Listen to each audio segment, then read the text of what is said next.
Kahkiu tatamskar nawa. Anots. Kagiksepayak. Minokaya. Kagakismots kanot. Tau namagoyak. Kapmuasayak. Kimamtanitskan na. Kimamtanitskan nawa. Minat kiwayak. Kapmuasayak meskano. Egagi ko kap hayakos skagoya. Makaya. Kahkiu gatakohtik. Kinanaskum no minoke. Oks no hamageok. Minakape pamihkoe ko kaya. Posuin si kape posiek. I'd like to welcome you all to Treaty 6 territory. And I'm fluent Cree speaker. Plains Cree. I would like to thank the elders that opened this meeting with a pipe ceremony because it's part of our tradition to do our ceremony, to do our prayer in our language. As we grow together, we need to understand the different roles that we have, and also for the elders with their roles. Some of us are not pipe carriers, but I always acknowledge the elders with their pipes because those are very important in our walk today. I've been a part of Ever Active Schools probably for over 5 years. And also with the Indigenous Mentorship Youth Program. I've been, as my co-worker Tina mentioned, I grew up in Musqueam. I was born and raised in Musqueam, born in a tent. And back then there was no local hospital.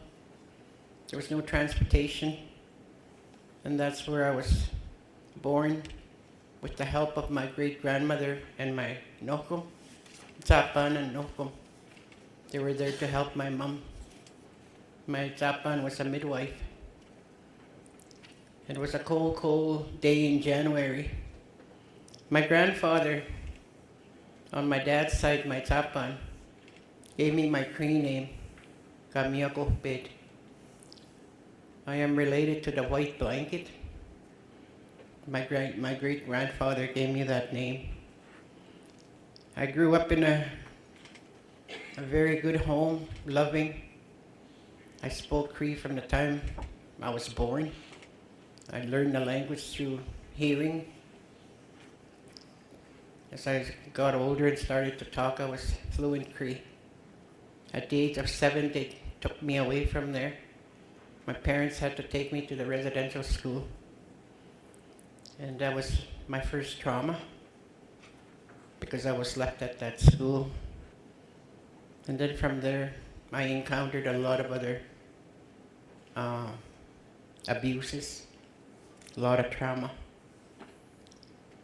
I always say that I was an innocent child when I went in at 6 years old. When I left that school at the age of 16, I was a damaged commodity from what happened inside those walls at the residential school, where there was a lot of emotional, mental, physical, and sexual abuse. And for many years, after I left the school, I said I'd never go back to that church. I'll never go back to that God that they taught me, that he was a mean God. And I'd never go back. I kept my promise. I never went back to that church. And I prayed to the God that I know today, as I understand him today, because I believe in my higher power. And I know there's only one God. And for those of us that have different languages, we pray to the one God.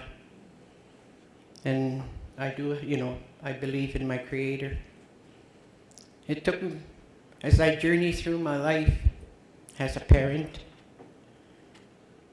and living in the abusive relationship with an alcoholic, I became one, which I never wanted to be.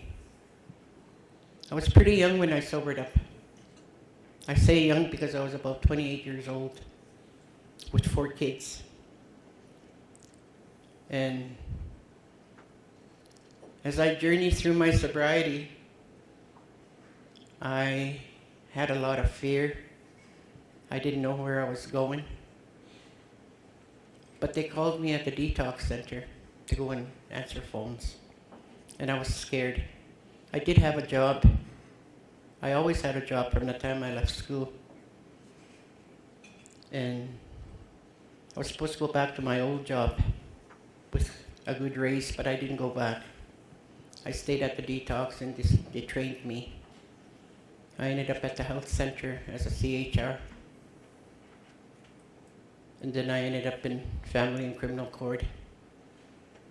And then from there, I went back to alcohol and drug abuse. I was trained to be a counselor. Back in the day, there wasn't too much drugs. The only drug that I knew of was marijuana and heroin. But it wasn't as bad as it is today.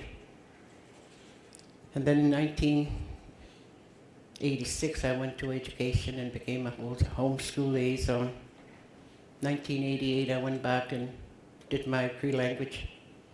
I went back to school, summer school, to do my Cree language. So in 88, 89, I was teaching Cree, and I was really scared.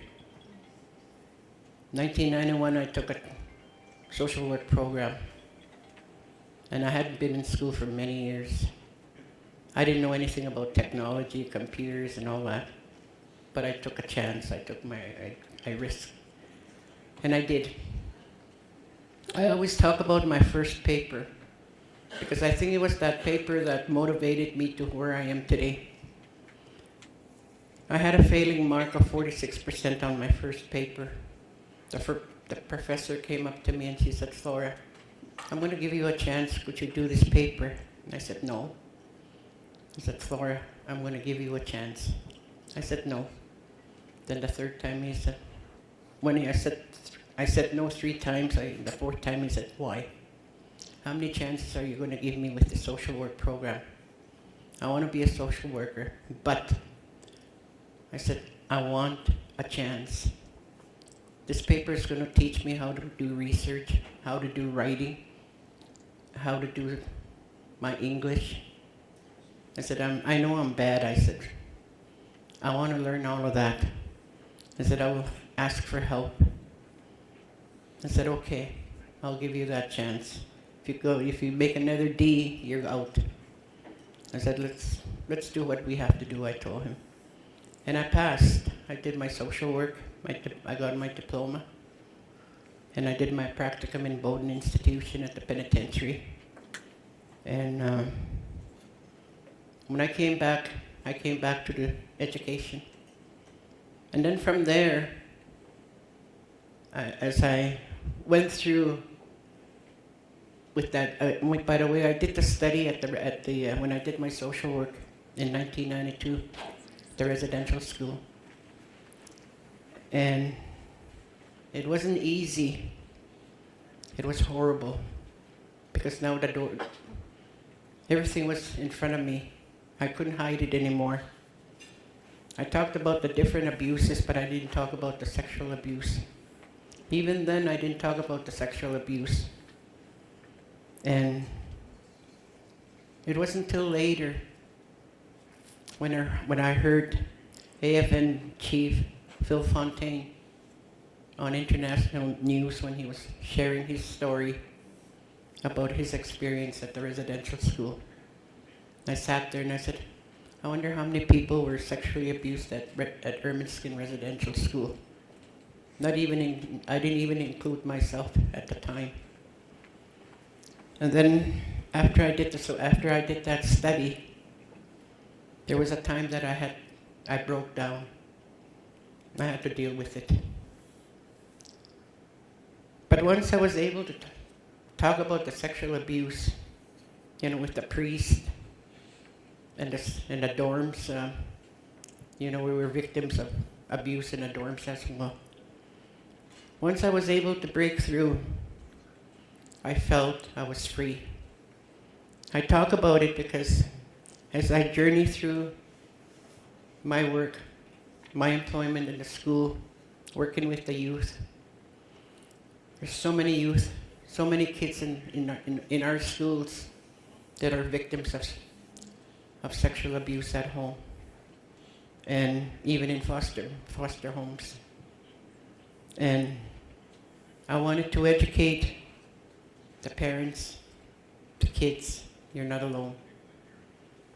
And I've had good, talking about mentorship, I had a lot of people that were able to mentor me, to guide me, to help me.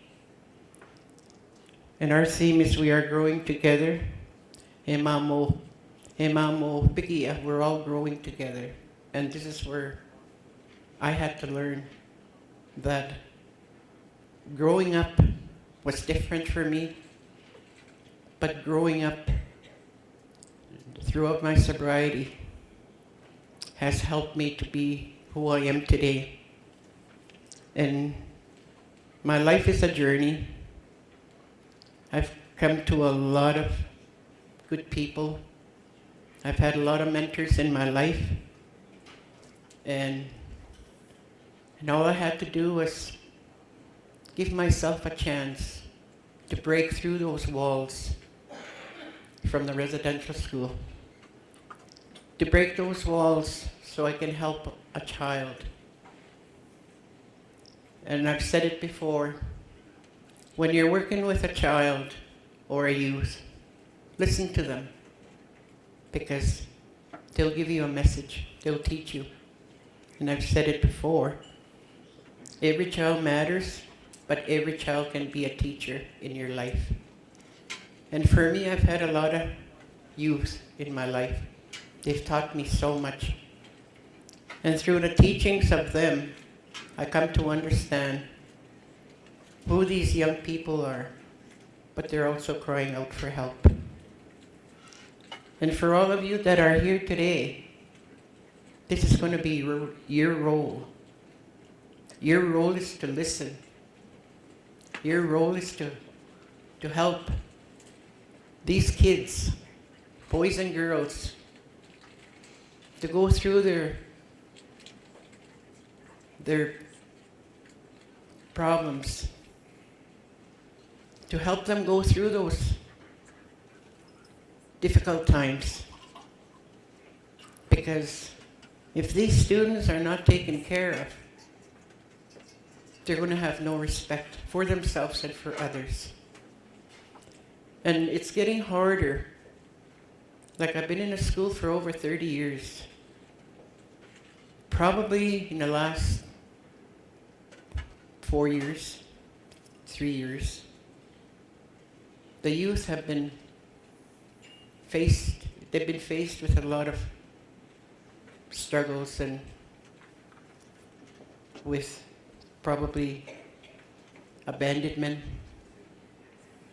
with family separations, family addictions. Because today, there was a young girl that I spoke with about 2 weeks ago. And she said to me, times have changed at my house. She said my mom had passed away. But my nokum is into this white powder. And we're running out of groceries. We're not having enough food to eat anymore since that white powder came into our home. And even seniors, caregivers, are getting into drugs. And what do? We need to guide, we need to support the youth. There's another young girl in one school. just totally out of respect, just swearing at us. And then another young girl at a different school.